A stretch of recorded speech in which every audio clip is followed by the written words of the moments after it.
Hello class, welcome to K2 maths academy. तो आज जो हम करने जा रहे हैं वो है क्वेश्चन नंबर 7 मैट्रिसेस चैप्टर का एक्सरसाइज 3.1 का। तो देखते हैं ज़रा क्वेश्चन नंबर 7 क्या कह रहा है, ज़रा समझिएगा। इसमें कह रहा है कि हमारे को जो है तीन वैल्यूज़ निकालनी है ए बी सी की, और ये जो तीन वैल्यूज़ निकालनी है ये एक इक्वेशन दी हुई है। मैं इक्वेशन लिख रहा हूँ, ज़रा देखिएगा। और इक्वेशन आपको दी हुई है a माइनस बी, और नीचे लिखा हुआ है 2a माइनस का b, नेक्स्ट है 2a प्लस का c, और है 3c प्लस का d। एक तो ये मैट्रिक्स दी हुई है, और एक आपको इसके बराबर में दिया हुआ मैट्रिक्स -1, 5, 0 और 13। देखिएगा, आपको एक इक्वेशन दी हुई है ये वाली, और मुझे कह रहा है इस इक्वेशन की हेल्प से आपको ए बी सी की वैल्यू निकाल कर लानी है। तो देखिएगा ज़रा कैसे सॉल्व कर सकते हैं। आपको पता है कि अगर मैं इस मैट्रिक्स का ऑर्डर लिखने की कोशिश करूं तो इसमें एक रो है और ये दो रो है, यानी कि दो तो रो है। और कॉलम की बात करूं तो एक और दो, कॉलम भी दो है। इसका मतलब इसका ऑर्डर हो गया 2x2। इसको अगर मैं चेक करता हूँ तो इसमें भी दो रो है और दो ही क्या है, कॉलम। तो इसका ऑर्डर भी कितना बन गया, 2x2। यानी कि इन दोनों का ऑर्डर भी सेम है और ये इज इक्वल्स टू में लिखी गई है।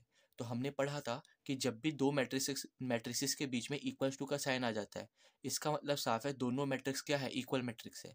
और अगर दोनों मैट्रिक्स इक्वल मैट्रिक्स है तो हमने ये भी पढ़ा था कि इस मैट्रिक्स का a11 इस मैट्रिक्स के a11 के बराबर रहेगा, इसका a12 a12 के, a21 a21 के, और a22 a22 मैट्रिक्स के बराबर रहेगा। क्लियर होगी बात नहीं?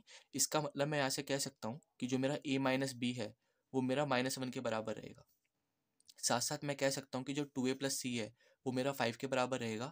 यहाँ पर मैं कह सकता हूँ कि जो मेरा 2a माइनस का b है वो कोरस्पॉन्डिंग एलिमेंट यानी कि 0 के बराबर रहेगा। ऐसे ही यहाँ पर कह सकता हूँ कि जो मेरा 3c प्लस का d है वो किसके बराबर रहेगा, यहाँ पर 13 के। अब देखिए, यहाँ पर मेरे पास चार इक्वेशन आ गई है, और चार ही मेरे पास यहाँ पर वेरिएबल है a b c d। तो मैं चारों की वैल्यू निकाल सकता हूँ। देखिएगा ज़रा कैसे। मुझे पता है 2a माइनस बी 0 के बराबर है, तो मैं कह सकता हूँ कि 2a किसके बराबर है, b के। यानी कि जहाँ जहाँ b है वहाँ वहाँ क्या लिख सकता हूँ, 2a। तो मैंने इस इक्वेशन को पकड़ा, और मेरा a तो ऐसे ही रखा मैंने, माइनस भी ऐसे ही रखा, पर इस b की जगह पर क्या लिख दिया यहाँ पर, 2a, और बराबर कितना आ गया, -1। यानी कि ये बन गया a में से 2a गया, minus a equals to -1। Minus से माइनस कैंसिल आउट हुआ, तो a की वैल्यू कितनी निकल गई, 1 निकल गई। अगर मेरी a की वैल्यू 1 निकली है और अगर इधर सब्सटीट्यूट कर दूं तो b की वैल्यू भी आ जाएगी, बिल्कुल आसानी से। निकालो ज़रा। तो a की वैल्यू जैसी मैंने यहाँ पर 1 सब्सटीट्यूट करी तो ये बन जाएगा 2 × 1 बराबर b, यानी कि b की वैल्यू कितनी आ गई हमारी, 2। लीजिए, b की वैल्यू भी आ गई यहाँ पर, a की भी आ गई। ऐसी मैंने अगर a की वैल्यू यहाँ सब्सटीट्यूट कर दी तो c की वैल्यू भी आ जाएगी। निकालते हैं। तो 2 × a की वैल्यू सब्सटीट्यूट करी 1 प्लस का c बराबर का 5, यानी कि 2 प्लस का c बराबर कितना आ गया, 5। ये 2 उधर चला गया, तो c बराबर 5 माइनस का 2, तो c बराबर कितना आ गया मेरे यहाँ पर, 3। लो, c की वैल्यू भी आ गई। अगर मुझे कहीं d की वैल्यू भी निकालो तो c की वैल्यू यहाँ सब्सटीट्यूट कर दूंगा। करते ज़रा। तो c की वैल्यू मैंने यहाँ पर सब्सटीट्यूट करी कितनी, 3 प्लस का d इज इक्वल्स टू कितना आया, 13।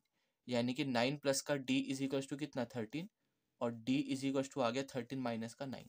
तो d की वैल्यू यहाँ पर कितनी आ गई हमारी, 4। लीजिए, सारी की सारी वैल्यूज उसने जो कही थी वो सब निकाल चुके हैं।